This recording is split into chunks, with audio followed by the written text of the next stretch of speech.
I first developed symptoms on the 22nd of March, which was the day before lockdown 1.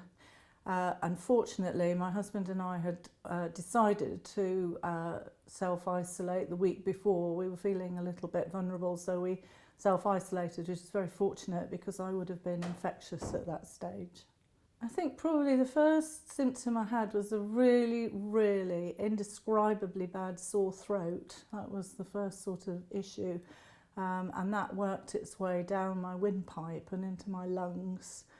And from there, so many other, a massive, massive fatigue. I just couldn't keep awake at all. I was literally having to struggle upstairs, or in the end I didn't bother to come downstairs. Fatigue, achy joints, lost my sense of smell.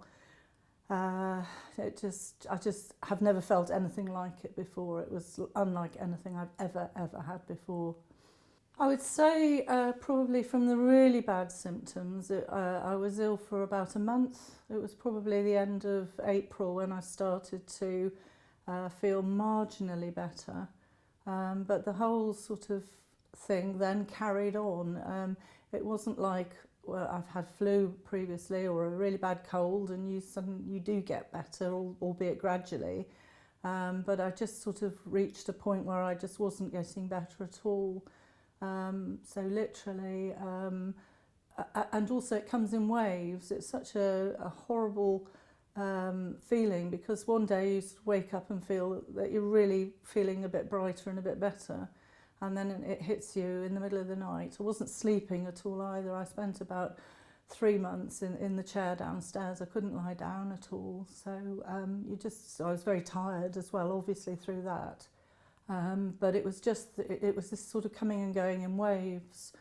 And it was my sort of light bulb moment, if you like, was I've got wonderful GP practice in Ellesmere, and they suggested I had a look on the website and the Facebook pages, where there were thousands and thousands of people exactly like me, and it was then that we sort of established that this was quite not normal, but it wasn't abnormal to carry on with this fatigue and these symptoms.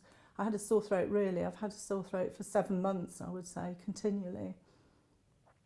It's just been a complete blur, to be perfectly honest with you. I just haven't functioned properly. As I say, some days you just feel worse than others. And everybody describes this sort of brain fog. You feel as if you're just everything's foggy. It doesn't clear somehow. It's very difficult to describe, and it's also so diverse. All the different symptoms are so diverse, and looking at the Facebook page, it is fascinating.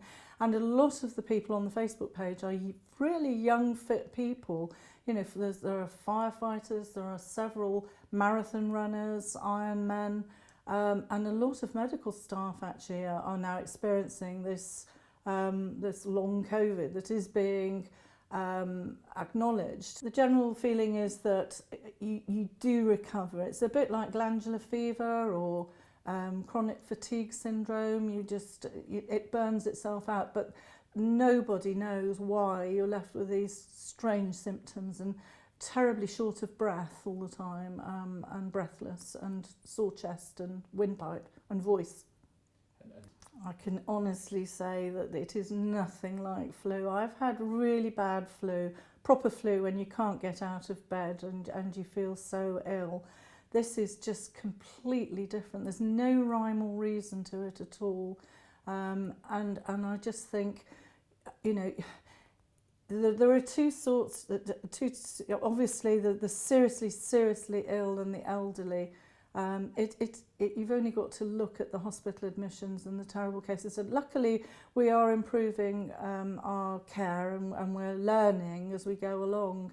As I have experienced this, and I am aware of the implications, I really, really urge the people of Shropshire to take this virus very, very seriously.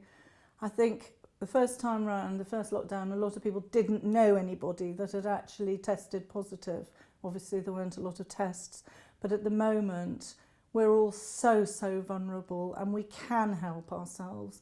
And I really do urge everybody to be very cautious. It's not worth taking the risk, and let's for once and for all get rid of it, or at least have it under control. So I really urge everybody to think very seriously. We're an elderly population. Our demography is very much elderly people in Shropshire.